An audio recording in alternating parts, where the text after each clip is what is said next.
I'm Ace Buchan. I'm a professional surfer from the Central Coast.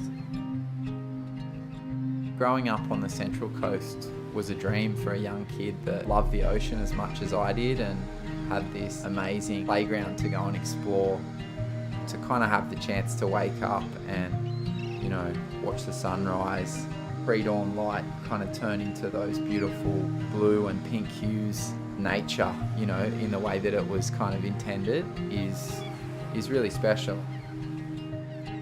The beaches and the space that we have on the Central Coast has given me a lot of clarity, and it's kept me grounded. It's kept my keel upright when things have gone a little bit crazy in my life, and being able to glide along the face of a moving piece of ocean that's been generated hundreds of thousands of miles away, it's a feeling like no other.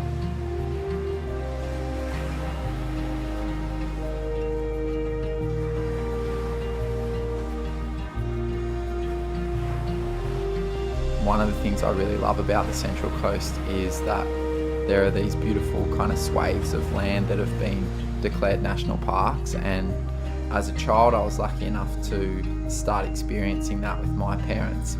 To now go and do that with my kids is really special.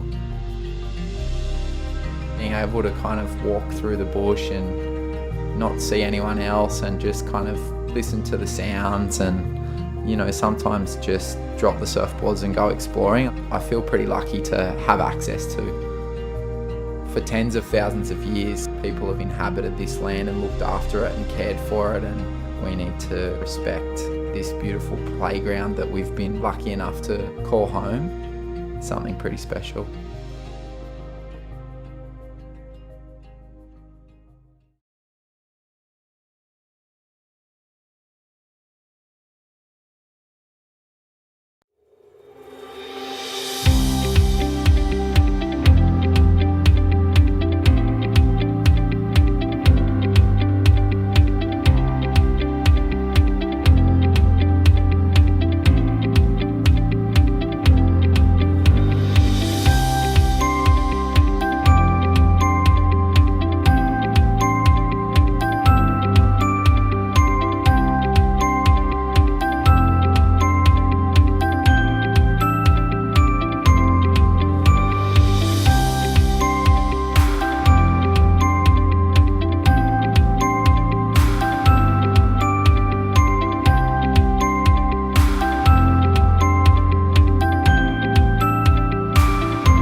Well, good evening, everybody. And first of all, I'd like just to acknowledge the traditional owners of the lands upon which we're meeting here today, and pay my respects to elders both past, present and emerging.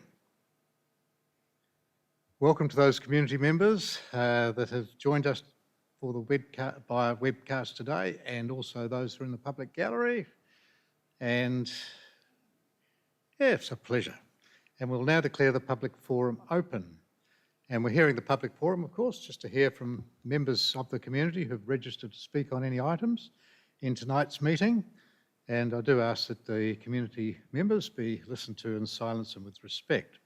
And of course, I'm sure you've all heard it before, I know Gary has for certain, just be careful about what you say because it is being broadcast and we won't defend anybody who may upset somebody else.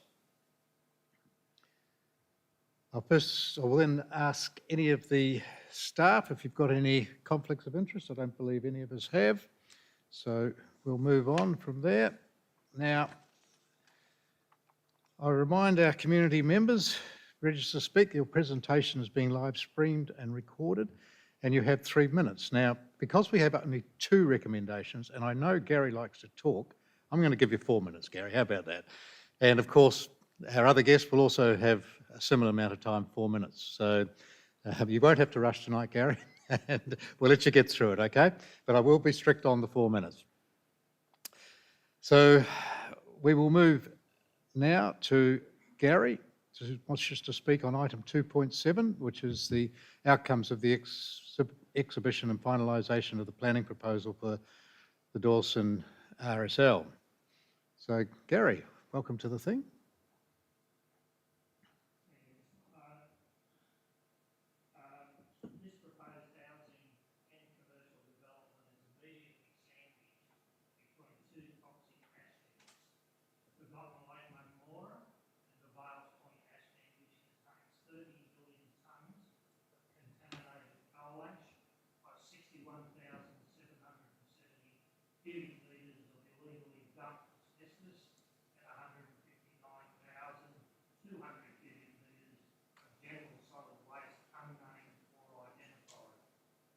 Australian Bureau of Statistics findings show that local suburbs around the ash dams have up to 16.9% of their total populations having 3 or more chronic health issues.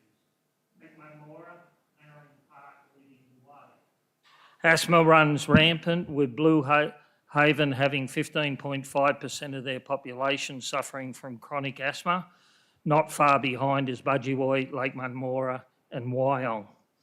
There was 1,142 presentations of children 0 to 15 years to Wyong and Gosford hospitals for acute asthma over the 2019 to 2020 years, a total of 95 children per month.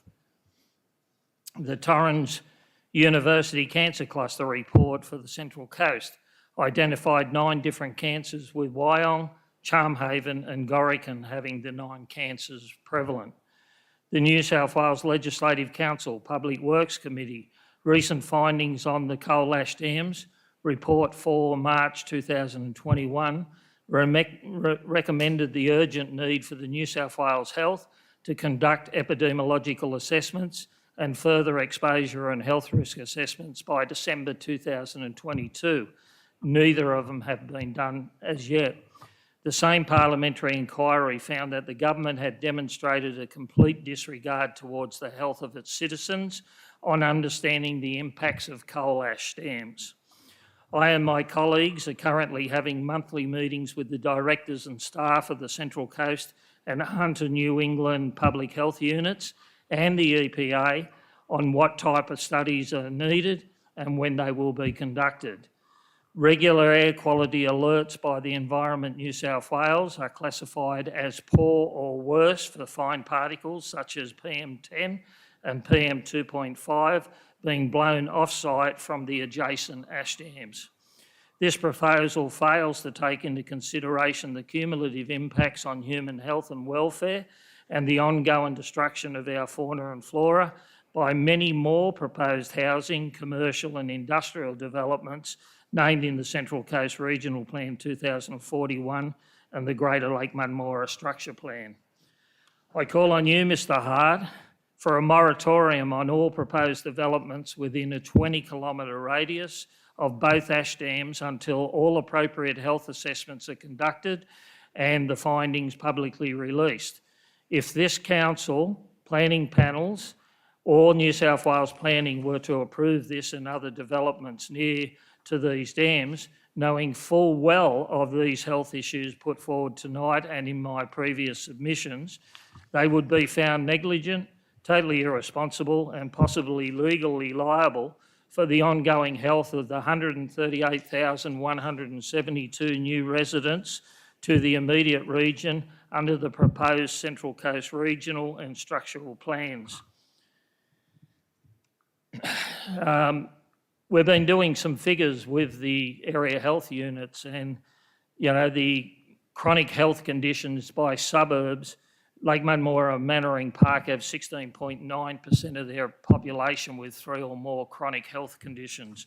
As far as asthma goes, we have Blue Haven at 15.5% and Budgewoi at 15.4%. So you'll see with these figures that definitely it all points to people who live close to ash dams. Thank you, Gary. And as always, a lot of analysis in there. Thank you.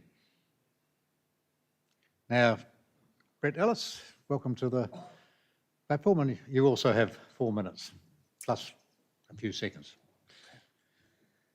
Good evening, Administrator and members of the Executive Team. Just speak closer to the mic. He'll bring the mic closer to you, one or the other. Good evening, Administrator and members of the Executive Team. My name is Brett Ellis and I'm the Chief Operating Officer at Dorsum Way RSL Club. I'd like to thank you for the opportunity to speak this evening in support of this planning proposal.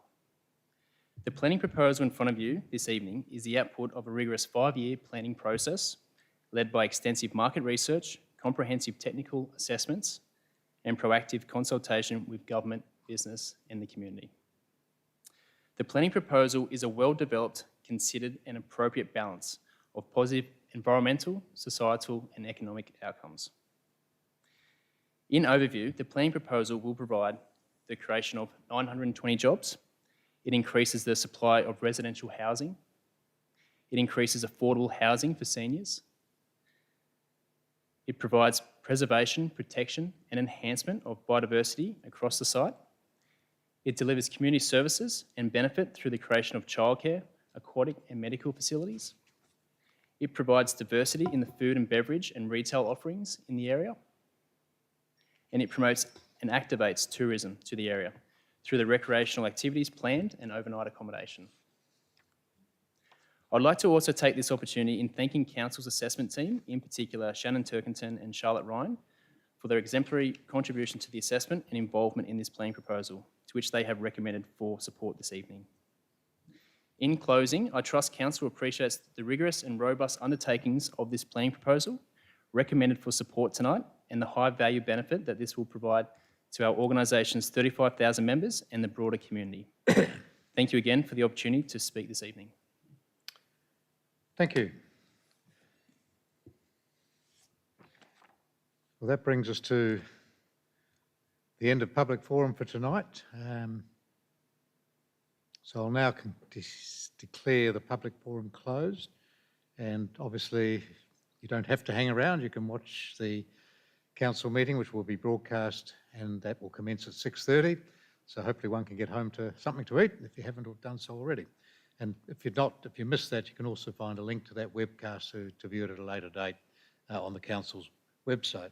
So with that, I'll close the meeting and thank both of you for coming along and speaking tonight.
Community Strategic Plan is the community's vision for the Central Coast for the next 10 years. It's called One Central Coast because this is the first plan for the whole of the Central Coast. We are one region, one council and one community.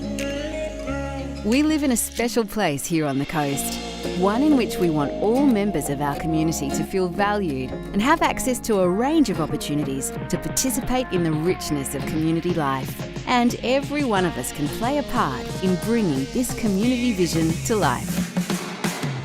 If people feel part of a community in some way, they'll give without probably even knowing they're doing it. I wanted to restore this building and get it back to what it was. It was the jewel of the crown, and I wanted to get it back to that. Making a difference. I guess that's what we're really here for. The smile on the faces when they see these engines and that bus coming around, they just love it. If you're following what makes you happy and excited and interested, then you're definitely going to live a life that you will be thankful to have lived. At the end of the day, we just had a good idea. We needed the support of many people to turn that great idea into a sustainable venture. My name's Tim Silverwood. I grew up on the Central Coast. It wasn't until I got a bit older and started travelling around the world, I realised that what we had was so special because people don't always treat the environment as well as we do here on the Central Coast. Our programs have focused on going into schools and running events in communities. We also have a huge global online audience. One man cannot solve these big global problems. It's going to take a tribe of people coming together to solve them. It's a really amazing and rewarding journey in spreading this message around the world. I've always been on the coast and I've loved the coast. About 6 years ago, I bought the Chapman building. I got the opportunity, I saw that it was for sale and I stood back on the car park up there and a village central and I looked down and, I could just feel this was the place to be. I could just see what the town was. There's always these little niches that are, going back and forth and, I guess it's an obsession for all of us because we saw what Wyong was like and it's getting it to a place where, we're proud to say, we're from Wyong. Like it's become a real proud place to be.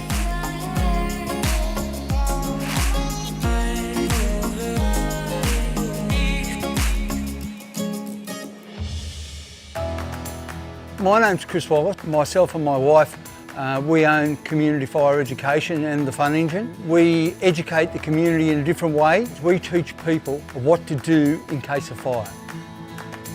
One of the biggest things is our education bus. What we do, we go out to different fates, festivals, wherever we can go. When we do the bus sometimes, we get 2,000 through that bus. I just enjoy communicating and getting out there and just educating in a different way. I'm Meredith Gilmore. I've lived on the coast since 2000, originally from Sydney. Chose the coast because it's close to Sydney, but it's got that more laid back kind of thing that I like. I like living in regional areas. I started visual art in my 40s. It's just so different from what I ever thought that I'd ever do, and it is what led me into thinking it would be great to talk to people in the arts on the radio. So I started doing some shows, particularly a program called Coast Arts, which was a new show, and I reached out into the community because I'm an artist as well. And I just felt like there was a lot of scope on the radio to do interviews with artists and poets and writers, and that's been going now for over 7 years. My name is Shauna O'Brien. I am from the Central Coast of New South Wales on Dark and Young land, and I'm a dancer. As an Indigenous dancer, we're very inspired by the environment and where we come from, all of the trees, the way that they curve around all of the rocks and the sea faces, the beautiful water, the fresh air, and that plays a huge part in the creative process. I was lucky enough to study at NASA Dance College, which was a super incredible experience, and the facilities, the studios are really beautiful, the staff are incredible, and I feel very privileged to have had that opportunity. Through volunteering, I was able to meet a bunch of really great other young people in the community that are really passionate about helping other people, and that's a way of taking something that I'm very passionate about and sharing that with other people. No matter where I go to work or if I have to spend a lot of time in Sydney, I always come back to the Central Coast because it feels like home and it helps rejuvenate me. One of the things about the Central Coast I've noticed as well, which is people are so helpful to each other. They collaborate, they are interested in going to each other's exhibitions, not just to see what people are doing, but so that there are people there, and you've got to be competitive, but you don't have to always be competitive with each other. If you're in a position to make a difference, I guess you're obliged to make that difference, really. Just happy to, give it all I could, and it became, a local icon and a bustling place to be.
I'm Ace Buchan. I'm a professional surfer from the Central Coast. Growing up on the Central Coast was a dream for a young kid that loved the ocean as much as I did and had this amazing playground to go and explore, to kind of have the chance to wake up and, you know, watch the sunrise, pre-dawn light kind of turn into those beautiful blue and pink hues. Nature, you know, in the way that it was kind of intended is really special. You know, the beaches and the space that we have on the Central Coast has given me a lot of clarity, and it's kept me grounded. It's kept my keel upright when things have gone a little bit crazy in my life, and being able to glide along the face of a moving piece of ocean that's been generated hundreds of thousands of miles away, it's a feeling like no other.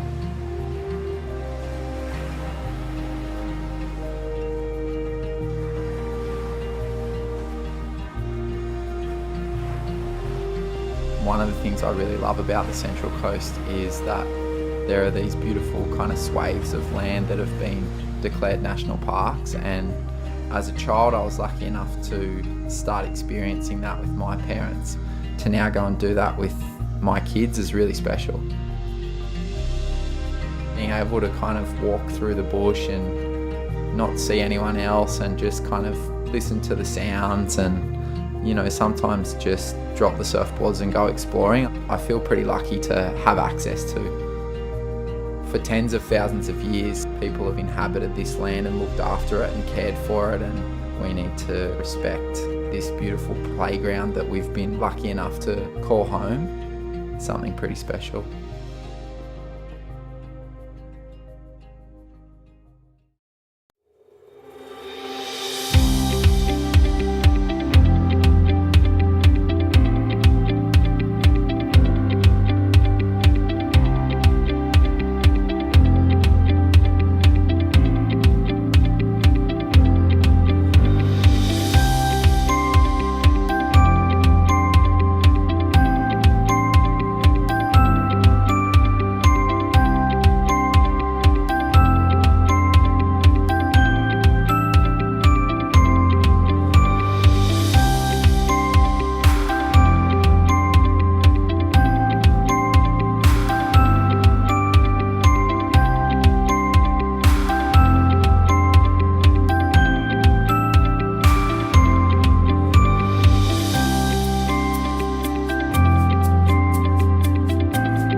All right, once again, good evening. I would again like to acknowledge the traditional owners of the land upon which we're meeting today and pay my respects to elders both past, present and emerging. Welcome to the 24th of May 2022 Central Coast Council Ordinary Meeting, and I now declare the meeting open. Again, the reminder that the meeting is being webcast, so anybody who is participating, please be careful about what you say. COVID, just ask those in the gallery to just kind of remain seated. I think we're pretty much past, hopefully, the main problems, but anyway, just to remind you that we all do try to keep our distances. Just a few things I just want to comment on, if you like, over the last month. Obviously, last week, IPART approved the Council's 2022 SRV, which was to maintain the rates at their current level for an additional 7 years, which makes 10 years in total. This was what we originally asked for. IPART, in their wisdom at the time, only gave us the first 3 years, and I think it took the second occasion to actually convince them that the requirements from the banking industry was that we actually were able to repay the capital, if you like, over the following 10 years. And I think that point may have been missed in the early application, but nonetheless, we were successful in getting that in. And then I have to say at the time, that brought a big, huge relief to staff. I can't understate, or overstate I should say, the impact that's had on staff in terms of some confidence coming back into the organisation. And as people said to me today, the staff, it's just like there was a collective sigh of relief that went through the organisation. Because when you live under the threat that there may be more cuts, and it's the last on, first off principle, then it's not a happy environment one way and another, particularly if you're trying to employ more people.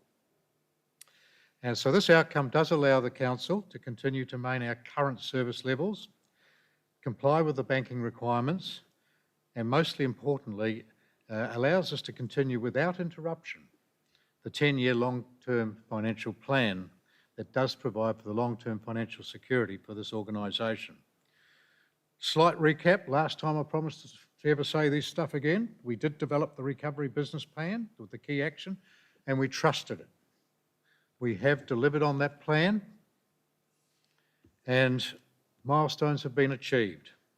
The organisation was downsized, assets were sold that have produced over $60 million, and that will go up once the former Gosford administration building is sold.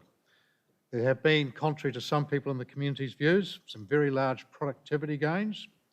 We were successful in securing that 15% special rate variation, which was a requirement by the banks in terms as a condition of the loan.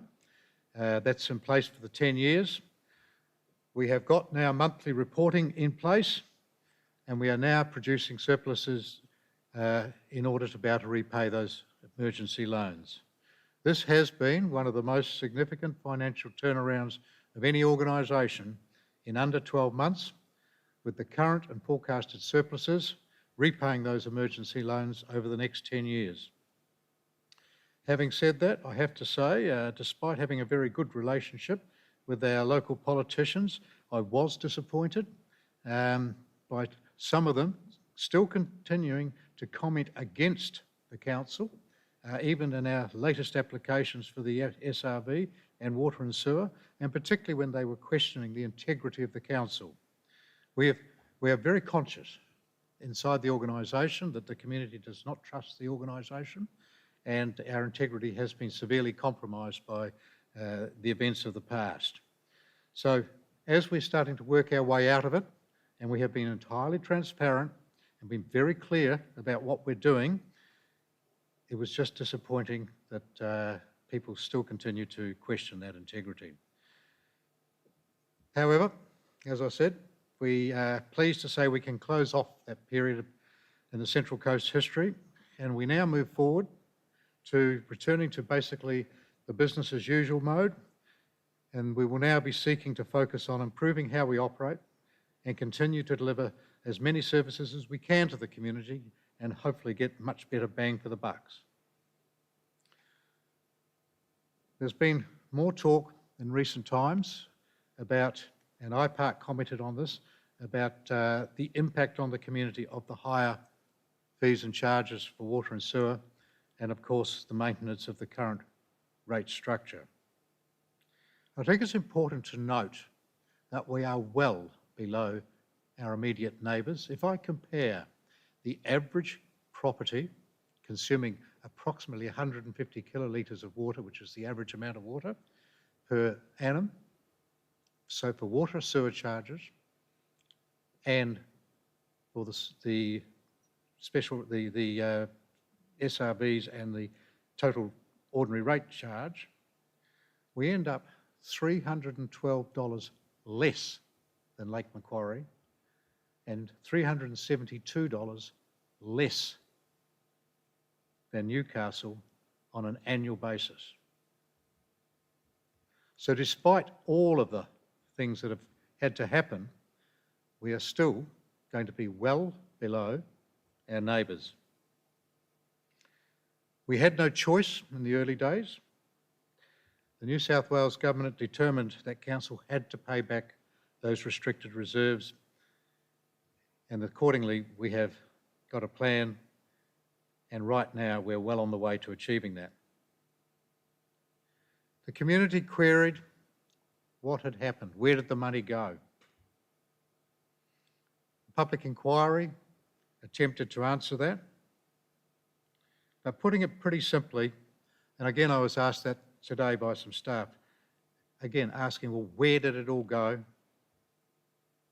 Effectively, nobody in the organisation, both at the governing body level and at the senior staff level, really understood their role and had very little to no idea of what restrictions meant and how they should be managed. And they did not understand that whilst they had money in the bank, they were not able to spend it. So staff did not advise councillors, councils did not take any interest, and the consequence was money was spent which was unauthorised. That money pretty much all went into assets and community infrastructure, the main part of that and the main bulk of it going into water and sewer assets, because the council kept spending money in that area despite the fact that the IPART had taken $39 million per annum off the revenue line. Now that we finally have an outcome and we have basically finished with having to work with IPART, and I suspect they're just as pleased to see the back of us as we are to see the back of them, we now get that opportunity to work on other things. So I have had discussions with the CEO and the senior staff to look at services where we are not delivering currently to community expectations and reflect on this in the future operational plans for an incoming council to consider. There is now a great opportunity now with the operational plan going on exhibition for the community to have a say on where they would like to see a prioritisation of services. It was interesting to see that the majority, and IPART commented on this in their report, that the majority of the services were not so much directly against the immediate cost, but they were angry about the fact that the community was having to pay for the mistakes of the aforementioned groupings. And they were actually wanting the state to bail the organisation out. Dick Person and myself made that very clear in the first month. That was never an option. And when you think about it, it is not a good thing or correct thing to do, because it was not the result of a merger. It was the result of very poor management and governance. So it is not the right thing to do to bail those entities out. The community has to be accountable and a governing body has to be accountable for the results that took place. I recognise that this has been a very difficult time for the community. It's now just ticked over 18 months, and I have to thank the community on a much wider basis for patience and understanding, and as more and more people have fully understood our position, the sympathy they've had for the fact of what we've had to go through as an organisation in turning things around. One of the things IPART wanted us to consider was how can we help the community, because in their view of the higher costs, as I pointed out, it's not, where in actual fact the total amount of money that we have recovered and IPART have granted us works out over the next 4 years at an average of about $37.5 million extra compared to where we are now. IPART removed back in 2018 $39 million, so we're still less than where we were back in 2018. But the current data we've got, and I guess the most telling data, shows that the very large majority of ratepayers are paying on time.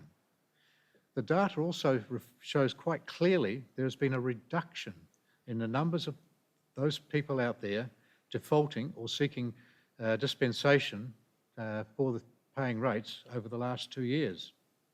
So based on these figures, we're not proposing to change anything at the moment in terms of from a hardship component, but we will continue to monitor those statistics, and should they start to change, then we will look at adjusting the policy accordingly.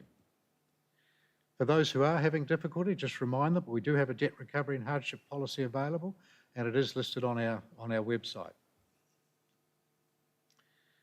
This past week has also been National Volunteer Week, and certainly we recognise and celebrate the massive contribution volunteers make to our community through National Volunteer Week. The service that these people provide is absolutely invaluable.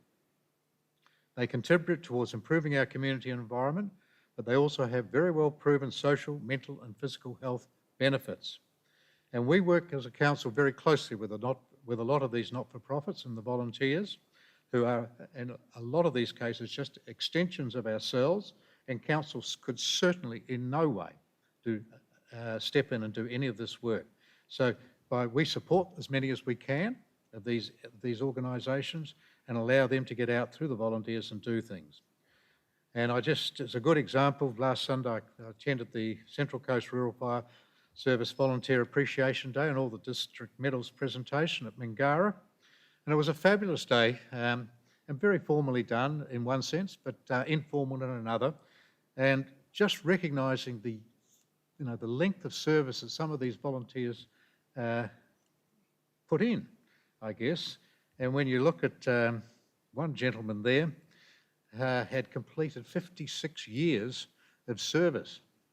I mean, some of us haven't been alive for that long around here, so it's actually quite an amazing effort when you think that people spending that length of time working in as a volunteer in some of these situations, and they're not alone. There was a number that were over the 40-year mark receiving their presentation. So I just want to say, it's been thank you to all those volunteers out there, and they do a fabulous service, and without doubt, we've got to try and help them a little bit more if we can. Also just want to acknowledge the outcome of the federal election from the weekend, and can definitely say that the council is really looking forward to working with the federal government in the future to continue to deliver things for our community.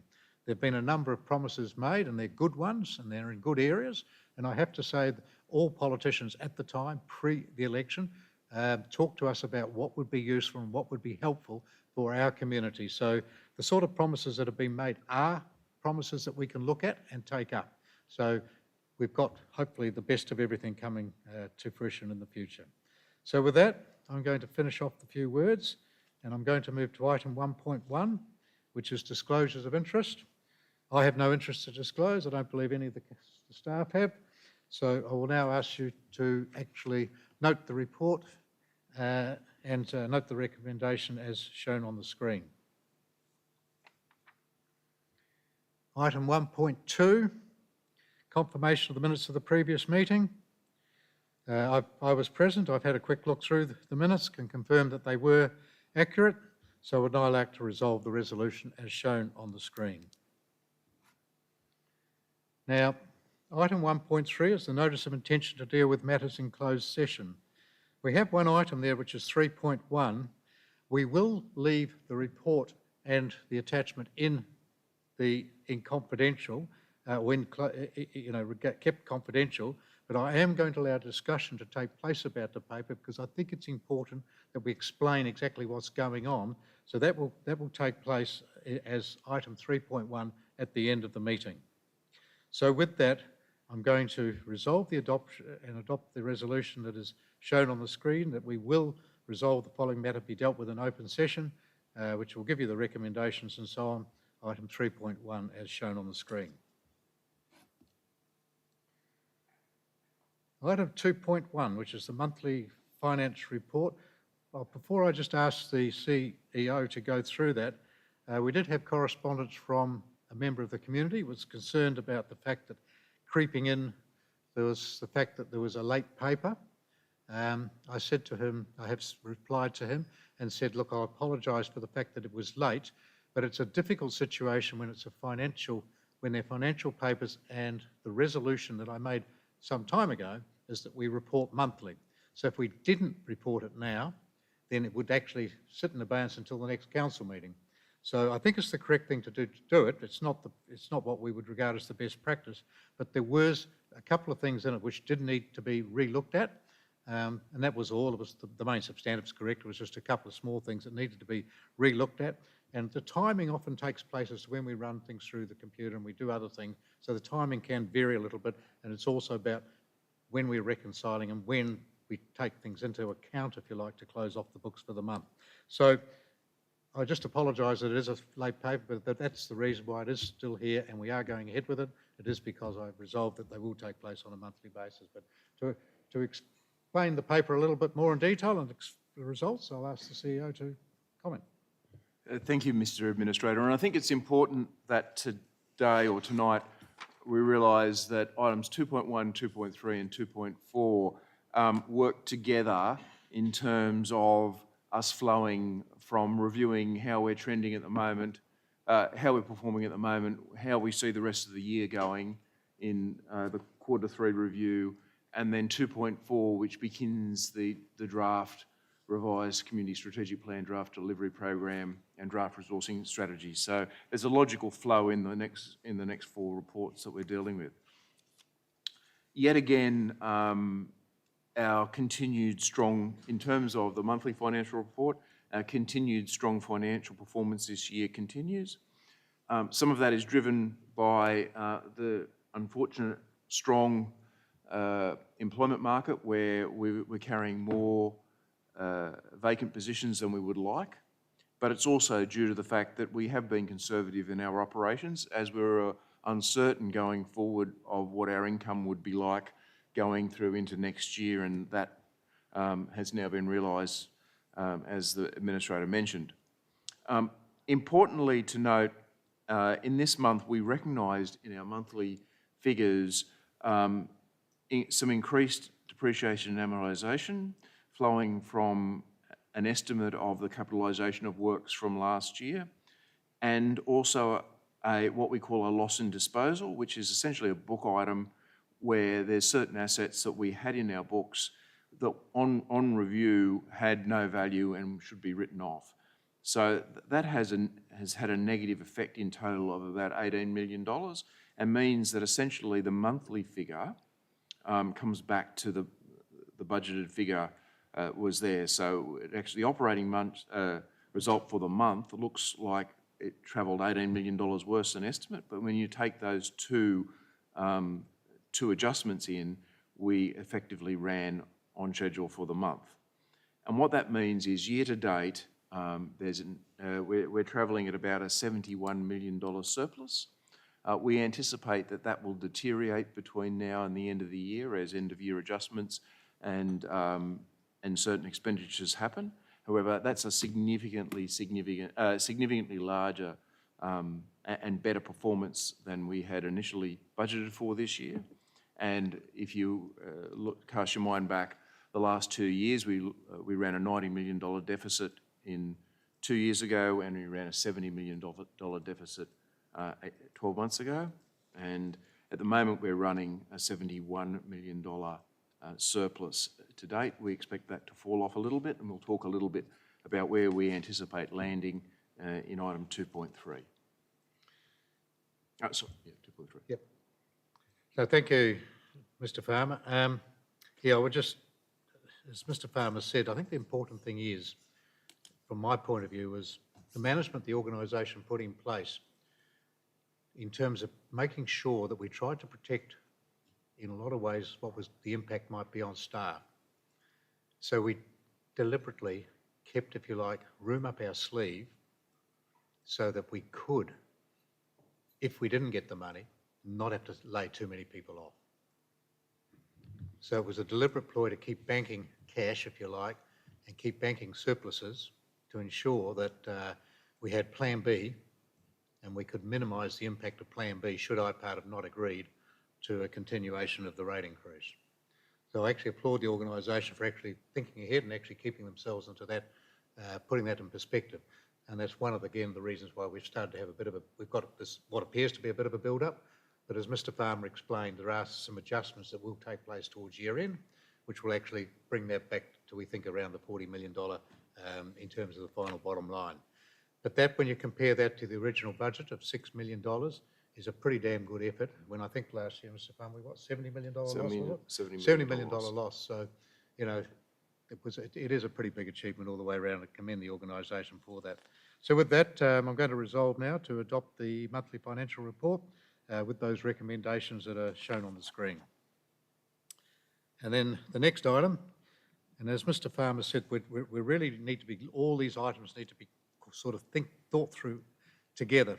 I know we have to treat them separately, but they do actually relate quite clearly to each other.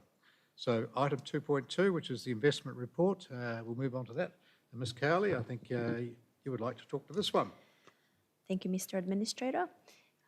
If we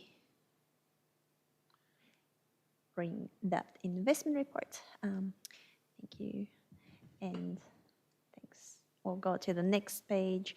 We'll be able to see that the current cash and investment position is fairly similar between the 31st of March and 30th of April.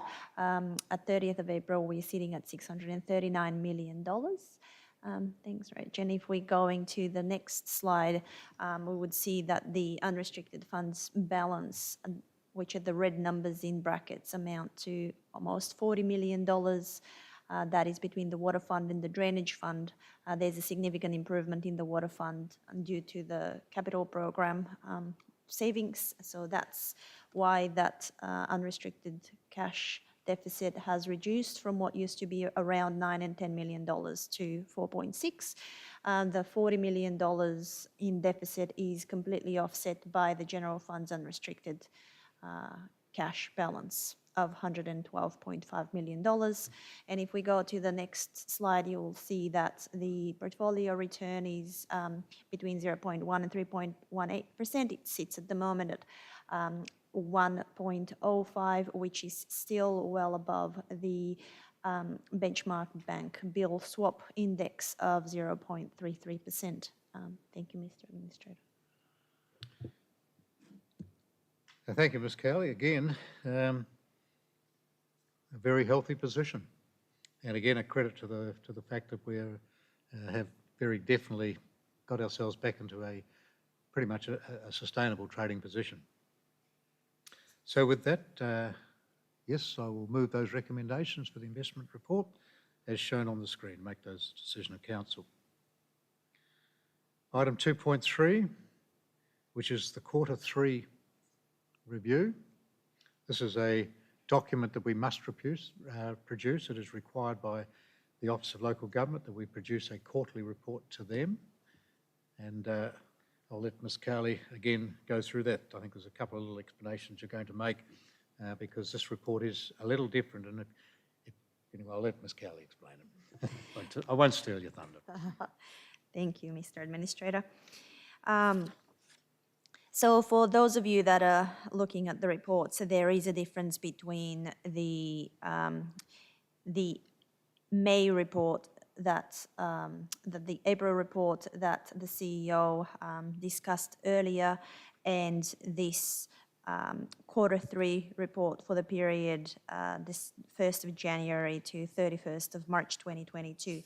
The main difference is, in terms of the numbers, is explained as a result of the I guess, the alignment with the local government code of accounting practice, which requires council to recognise the rate's income at the beginning of the financial year when levied, whereas the monthly reports that the CEO presents and discusses on a monthly basis have all of those rates appropriated and proportioned on a monthly basis. That is the reason for the difference. So the impact of this on council's operating results is under the local government code of accounting practice, which is adopted as part of the quarter reviews, is that usually the operating results always start with the large surpluses at the beginning of the financial year, because we are getting the entire rates revenue for the whole year recorded in the first month of the year, and then it reduces as the year progresses.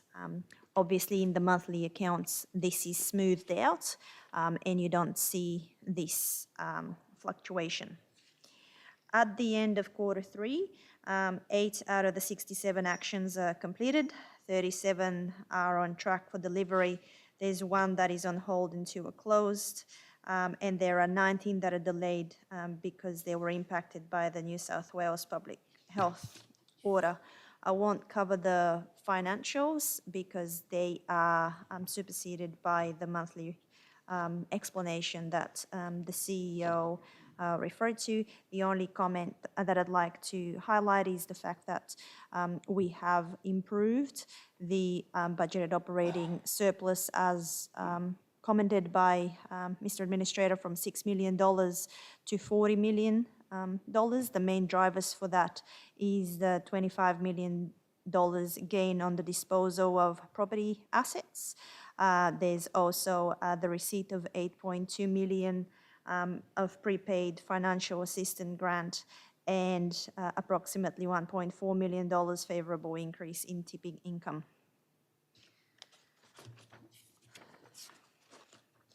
In terms of the capital works program, quarter three budget adjustment sees a decrease of $22.2 million, which results in a revised full year capital works program of $136.8 million, which is expected to decrease further in quarter four. Thank you, Mr. Administrator. Thank you, Ms. Carley.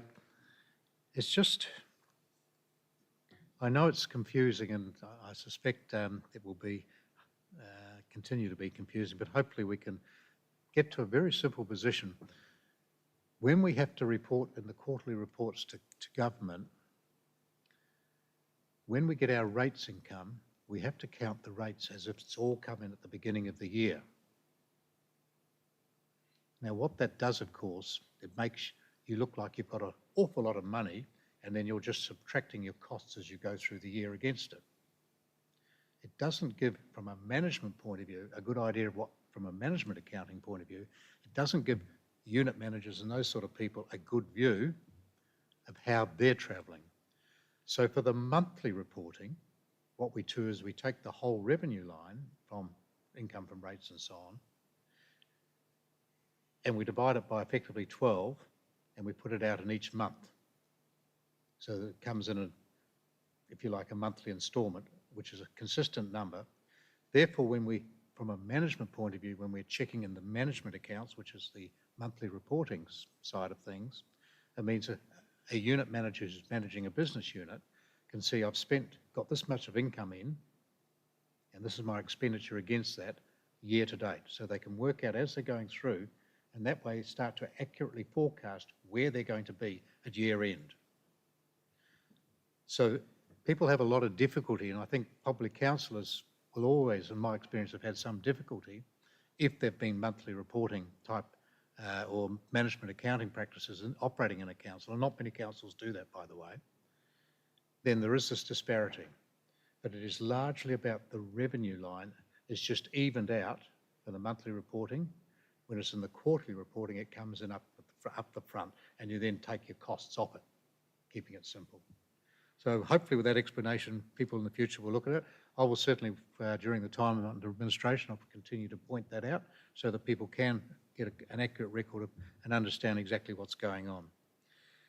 So with that, I am going to move the recommendation as shown on the screen and adopt that as the decision of council. Item 2.4, now that is, if you like, one of the largest pieces of work that goes on and involves everybody inside the organisation, which is effectively putting together a whole bunch of documents, which are strategic plans, operational plans, workforce plans, etc., asset plans, etc., and fees and charges. So all that comes together into one document, effectively, which then goes out for exhibition.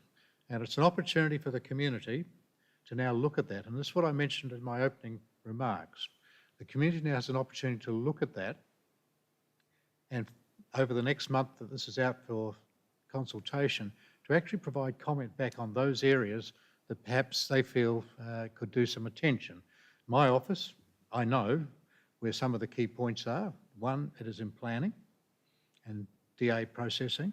Two, some vegetation control. And the third, and the largest, is potholes. So that's just my experience, but what we do want to hear is from the community. There will not be more money, but it is a question of how we might reprioritise and reorganise inside the organisation a little bit to try and fit and meet some of those challenges. So because it's pretty much an all-organisation performance in getting this document together, I'm going to ask, first of all, the CEO to start off talking about the high level, and then obviously finance and Ms Carley's team have a lot of involvement in that. And Ms Howe's team has an awful lot of involvement in it from the planning point of view. So I think all three are going to make some comments about it. But it's important, again, I can't understate the importance of this particular document, because this sets what the management accounts will be reporting against this finalised document, which will be finalised at the end of June, becomes operational from July 1. That is what our monthly reporting will be then managing it or reporting against. So, Mr Farmer. Thank you, Mr Administrator. And yes, normally we would have a document like this on exhibition a little earlier, but two of our most significant income lines were in the hands of IPART. Initially, the first one being the special rate variation piece that we got advice of 2 weeks ago, and the water and sewer income piece, which we received advice of on this morning. And so that meant that we've had to do some pretty fast footwork based on those two pieces of information landing in reasonably quick succession quite late. I think at a headline level, the important things that I like to focus on from an income perspective is the rating income, and we've heard lots of noise from lots of sources about what the rate impact this year is going to be. But in fact, the rate impact of general rates for this year, for the year proposed in our draft documents that will go on exhibition, is a 1% rate increase for the general rate. The water and sewer increase as proposed by IPART this morning, which they've publicised as 17%, and a zero increase in the waste charge. So essentially in your rate bill that people get early in the financial year, there's three components: the general rate component, the waste charge, and water, sewer and drainage. 1% on the rate component, a zero increase in the waste charge, and the water and sewer charges as outlined by IPART. The proposal shows a small surplus in the region of $26 to $28 million across the next 3 years per year. And it also outlines a forward capital program for members of the public to peruse and identify what's going on in their areas. It identifies the objectives that Council has set for itself and will report against. The documents include a community strategic plan, a 3-year delivery program and a resourcing strategy. To talk about the long-term financial plan, I'll hand over to the CFO. Thank you, Mr. CEO. As we can see on the screen, there is the long-term financial plan provides the 10-year financial projections.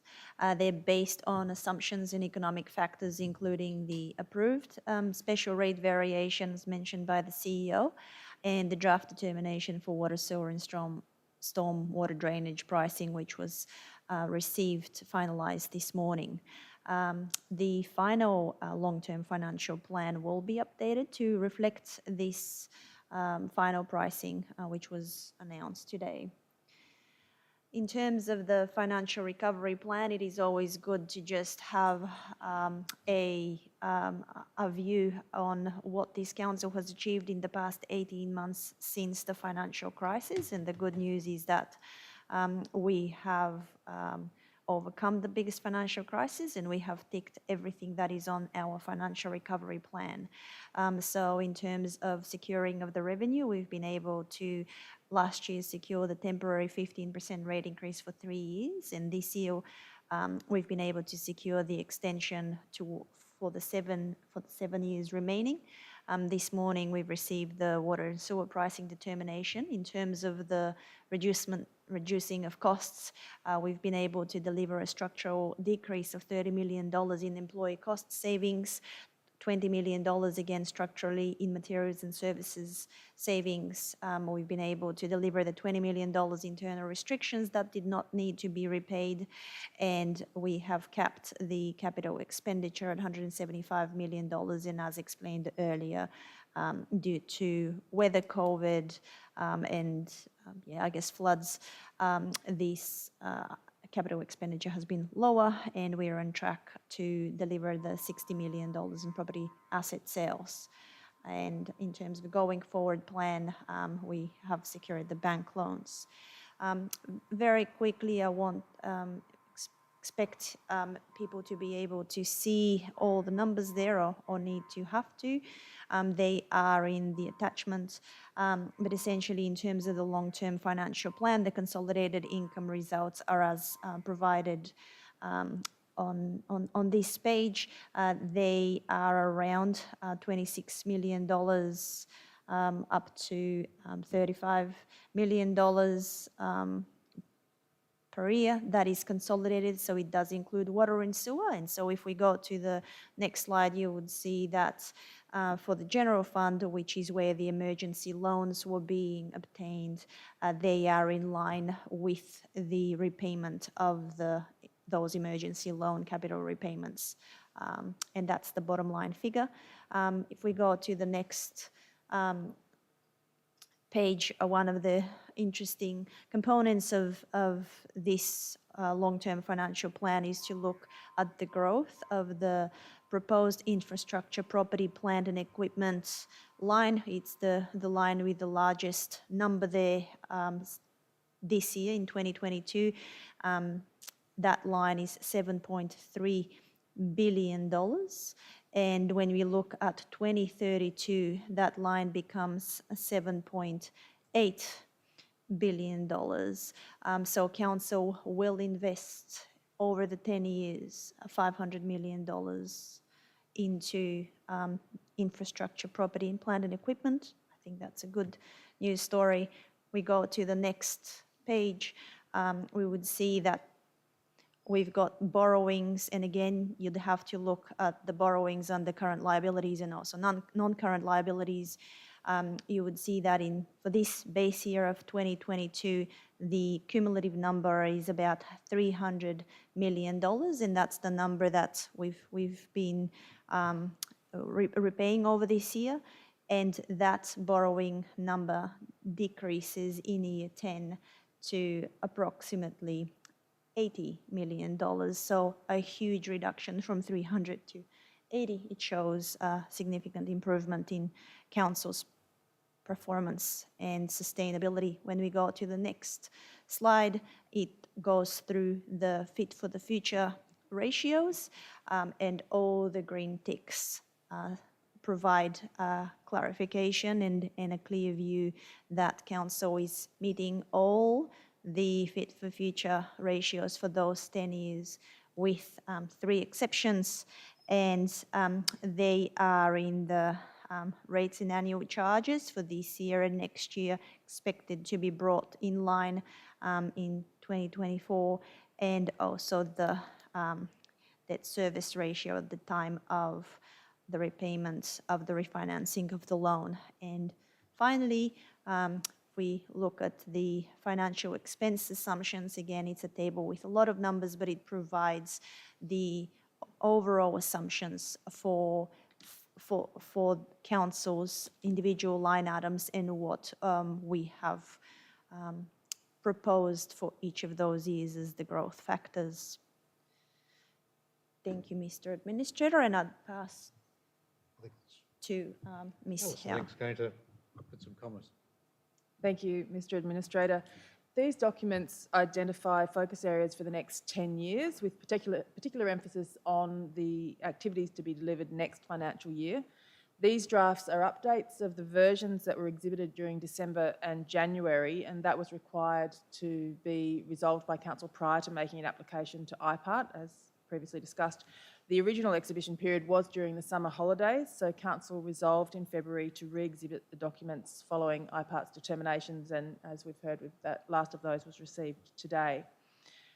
These plans have been refined with the input of a community reference group made up of 15 local residents, and this has led to an increased focus on leadership and governance and trust and transparency in the community strategic plan. It has also led to a tighter description of proposed activities in the operational plan. These refinements provide more certainty about what Council is going to deliver in the coming years. And on behalf of Council staff, I'd like to thank the Community Reference Group members for their considered deliberations that have provided important input into those documents.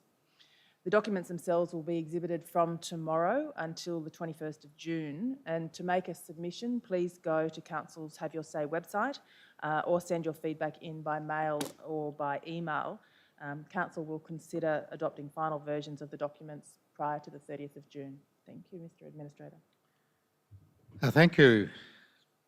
So hopefully those presentations were useful for people. And again, you can see, I guess, the emphasis that does need to be placed on financials. It's the old story, if you can get those right, then you can actually do anything. It's like riding a bike.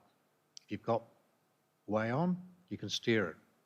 And it's just like that with us. If we've got the fundamentals right, we can steer in whichever direction we want to go, and in the future an elected body wants to take it. But the critical things there is you have to live within your means. And it's the only way, by doing that, that you create the resource to be able to, in this case, in our 10-year plan, as the CFO pointed out, invest a further 500 million into the community in terms of infrastructure, plant and equipment over the next period. And at the same time, take away $300 million worth of current debt, which with increasing rates, interest rates that is, I think will be, again, will free up even more money from the operating side than what we might have had if we weren't starting to reduce debt, because our interest payments, I suspect, are going to go up quite sharply in future years, as they already are. Also, it's important to point out in terms of, I think we just shift up the, yes, recommendation 2 there, and 3, it's quite important because, as the Chief Executive mentioned, we only received this morning the water and sewer fees and charges. So the current plan that is in the hard copy and currently online does not include those water fees and charges that have just been determined. So what this does, it allows the Chief Executive and the staff to add those in and then exhibit the plans with those amendments put in place. So they all go out for consultation again. There is a paper coming up later, an additional paper, which is required to go to the Minister to lock in the water and sewer fees and charges as described by IPART, because the Minister, the Water Minister that is, has to sign off on that. So that's why there's a supplementary paper. I think, I can't remember which number it is exactly, but it's at the end of the agenda.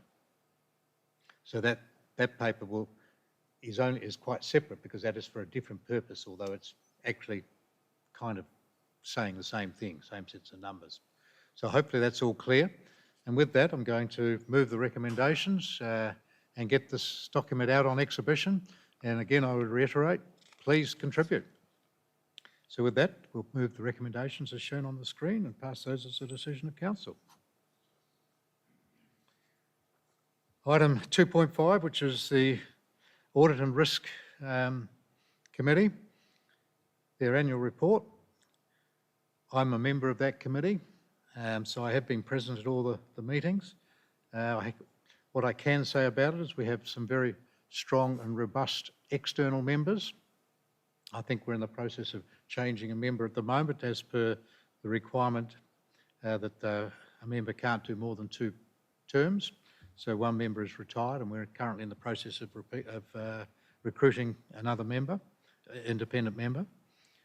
But that committee, you can bet your bottom dollar, is having a very close look at how the organisation is performing.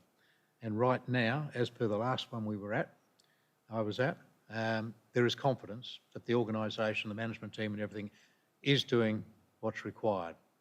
I might add that Audit New South Wales sit on that, they attend that committee meeting as well.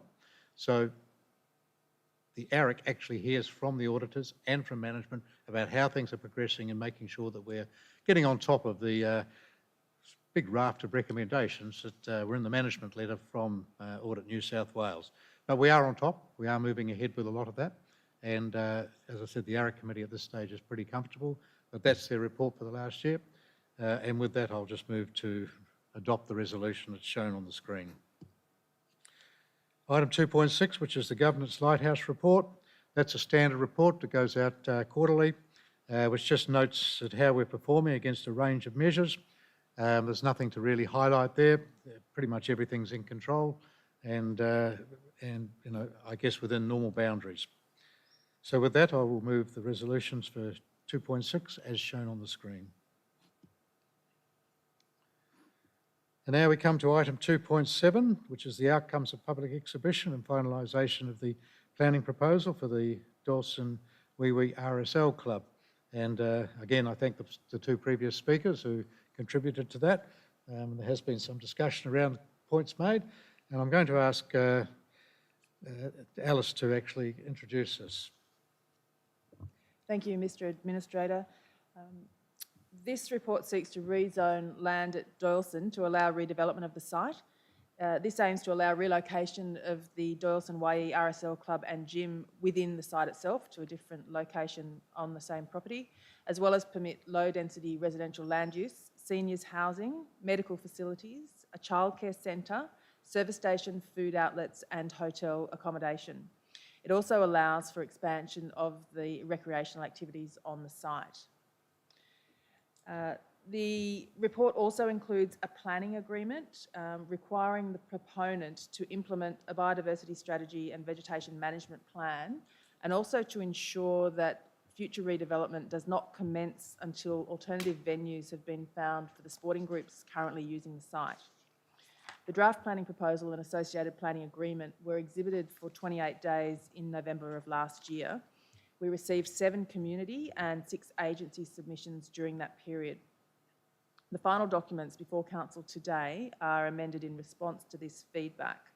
The 2 key changes are to adjust the proposed biodiversity corridors and include a restrictive covenant to protect them in perpetuity, and also to reconfigure the low density residential and private recreation zone boundaries on the west of the site to improve bushfire protection.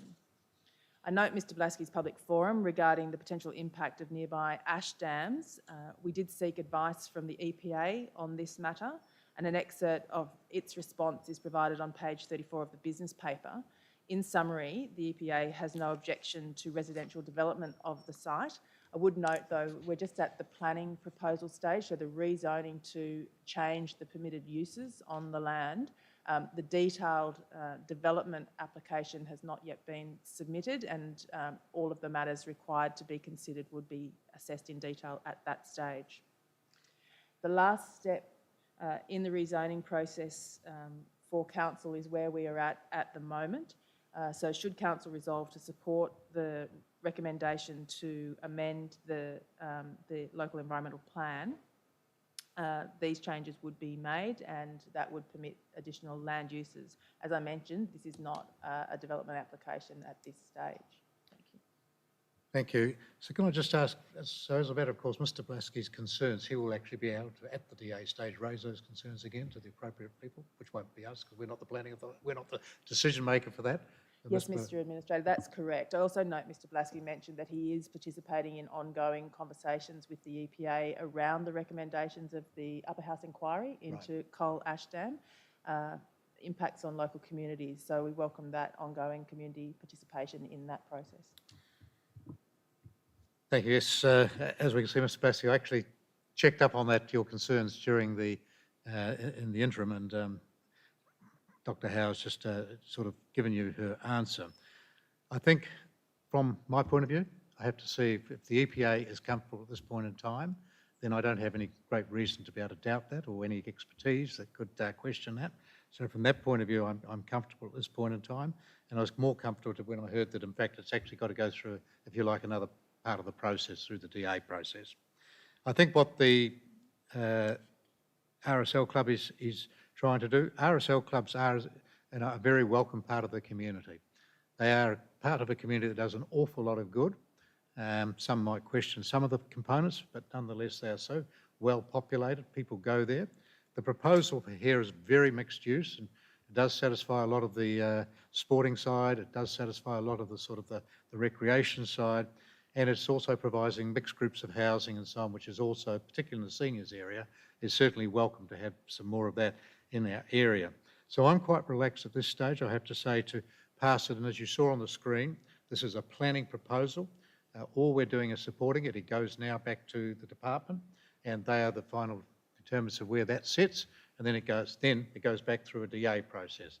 So there's still a little bit more in the journey, I guess, but from my point of view, I am relaxed about passing this as per the resolutions that are shown on the screen.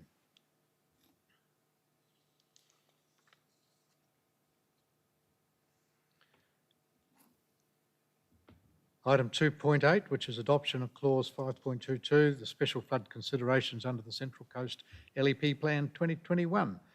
So can I ask Dr. Howe to explain that little thing, because it's a little bit complicated, because we've still got a couple of LEPs we're working to at the moment, I think. Hopefully we'll get one very shortly. Thank you, Mr. Administrator. You're right, Council has been working hard to consolidate the Gosford and Wyong local environmental plans into one planning instrument, which is referred to as the Central Coast LEP. And this consolidation will offer substantial benefits in terms of more consistent and streamlined development assessment. We've been working closely with the Department of Planning and Environment through that LEP consolidation process, and what we've been advised is that the new LEP cannot include the current clause that relates to flood planning, and that a resolution of Council is required to adopt the model template flood clause that the department has developed and exhibited last year. Council didn't opt in at the time, as the wording is substantially the same as the clause that is in our current LEPs and is proposed for the consolidated LEP. The clause applies to sensitive development between the 1% flood event, so used to be referred to as the 1 in 100 year event, although we know they're not necessarily happening at that frequency at the moment, True. and the probable maximum flood. And the list of land uses to which the clause applies is provided in attachment 1 of the business paper.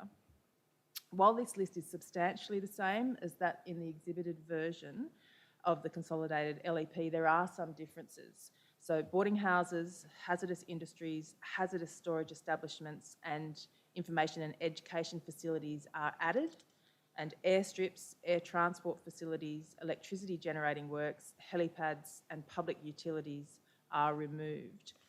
Council officers are advised that should Council resolve to adopt the model template flood clause, then Parliamentary Council is in a position to make the new LEP in the next month, and that it would come into effect in July. Yep. Thank you. Thank you, Dr. Howe. As you can see, it's really something we have to do. We don't have any particular choice about the matter if we want to get, our LEP gazetted and up and running, which is clearly a major step forward if we can get that Central Coast LEP up and running. So with that, I'll just move to adopt the resolutions for item 2.8 as shown on the screen. Now, item 2.9 is variations to development standards, and I have sort of taken the view as we do this that it's quite useful to take it as an opportunity to explore, to allow the planning side to actually explore just some of the examples as to where and why they actually do give variations away, so people can actually see what an example might be of what a good outcome is by varying a standard. So, Dr. Howe, I think you might have some general comments to make there.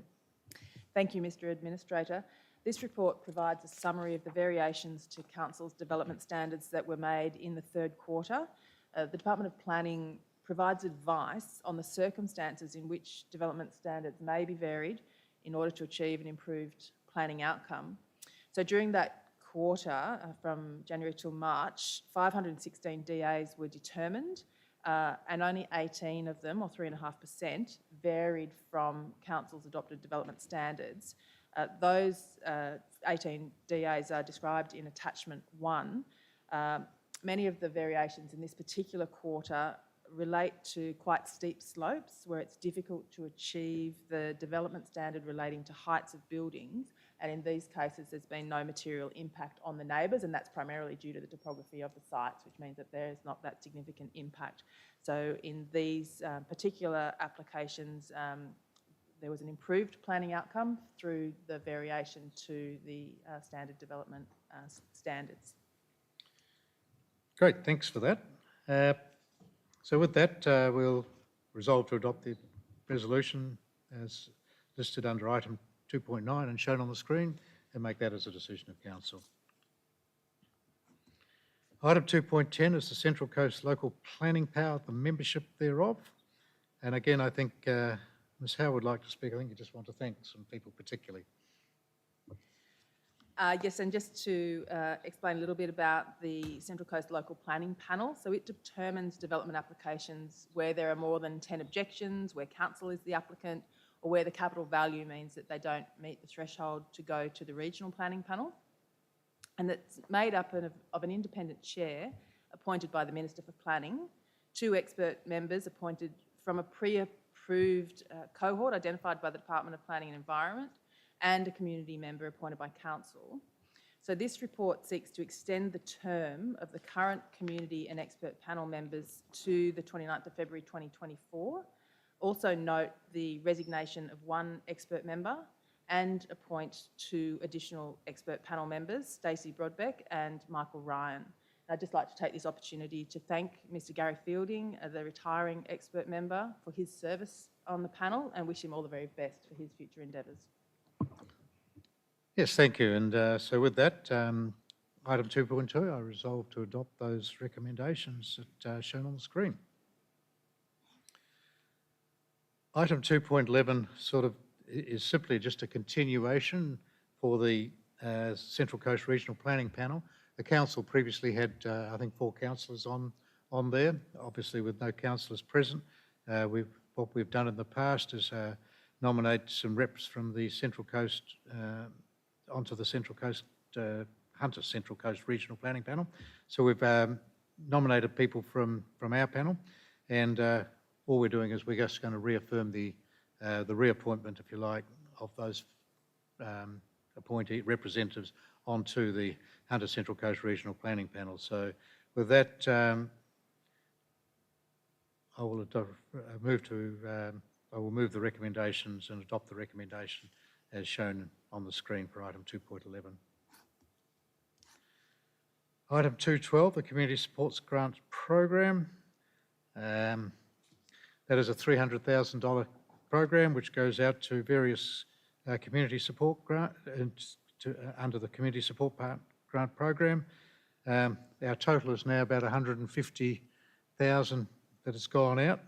Unfortunately, it doesn't look like we're going to get the whole lot of the $300,000 out, which is a little bit of a shame, but I understand, I think a lot of that's because we just haven't had applications, and also COVID and a whole range of other things have sort of got in the way. So it's a little unfortunate, but nonetheless, there's still some time and there's still 2 months left for people to get in. So just, if anyone knows anybody out there who might be able to benefit from it, put your hand up.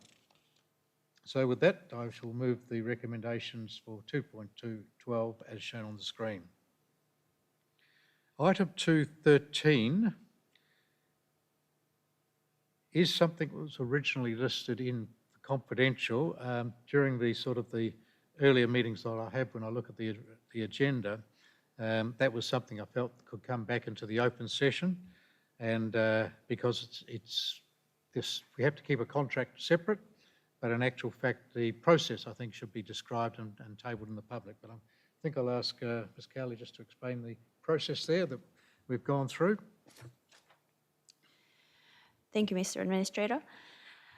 Council holds an existing license agreement for the use of the enterprise software that supports the Council's geographic information system, which is currently provided by Environmental Systems Research, or otherwise known as ESRI. We have this agreement due to expire on the 30th of the 6th, and we are seeking to enter into a new 3-year term agreement with the current provider without having to go out to competitive tender. The current platform is essential for the day-to-day operations of Council, and it provides the enterprise software which enables the storage management provision of our geospatial data and associated solutions. And the provider that we are using, ESRI, is a recognized global leader in that GIS software, and it's considered industry best. As a result, the current platform is fit for purpose, and there has been significant expenditure and resources that have been invested into the consolidating and building of the enterprise GIS system for Central Coast Council. And so as a result, there is no intention of changing providers. This system is only provided by ESRI, and they are the sole Australian distributor, and so there is no opportunity to seek a more competitive outcome by subjecting the contract to an open tender process. And so as a result, Council is requesting, for the purposes of Section 55(3)(I) of the Local Government Act, that a satisfactory result will not be achieved by inviting tenders for the provision of the software, and we wish to proceed with the extension with the current provider. Thank you, Mr. Administrator. Thank you, Ms. Cowley. It's pretty straightforward as to why why we choose to go down that route. The council gets, and the community clearly gets, a much better outcome in that process as opposed to going back out to tender. So very comfortable with that. So with that, I'll move the recommendations as shown in under item 2.13 and resolve those as a decision of council. Now we move to item 2.14, which is the supplementary paper that I mentioned was coming up. Now, whilst there hasn't been a hard copy available, I'm told that it is available now on the internet, so it is available to have a look at. And this is where it is required, basically under the Water Management Act, which is different from the Local Government Act. So for this, the council is actually approving the water, sewage and drainage fees and charges, which are set out in that report, which is on the internet. And effectively at the end of that, we now have to seek, and the resolution says, ask the Chief Executive Officer now to seek the Minister's approval under Section 315(3) of the Water Management Act for the services charged in accordance with the above determination. So before we can implement it, we actually need to get it, the Minister's sign off on that and for it to be gazetted. So with that, that's the separate paper, but those numbers are exactly the same as what will be in the fees and charges that goes out under the previous long-term financial plan and the operational plan, etc. So with that, I shall move item 2.14, those recommendations as shown on the screen. And then I mentioned right at the beginning, item 3.1, whilst the report is not public, it's a similar situation, if you like, to that Ms. Cowley just described for the GIS system that we license that we were talking about. So I will ask Mr. Bolgoff to actually talk about what necessitated this paper coming to council. Thank you, Mr. Administrator. Council ran a tender for road and drainage upgrade works that was subject to this report for Del Monte Place, Copacabana. Following the assessment of the tenders, Council was not able to come to an agreement with the identified preferred tenderer. So pursuant to clause 178 of local government regulation, Council is required to reject all tenders in order to facilitate negotiations with those parties that previously expressed an interest in completing these works.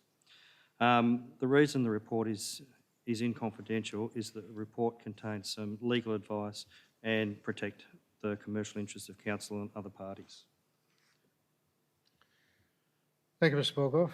So with that, I will agree and support the recommendation. And so I propose to agree with the recommendations that are shown on the screen and allow that process to go forward.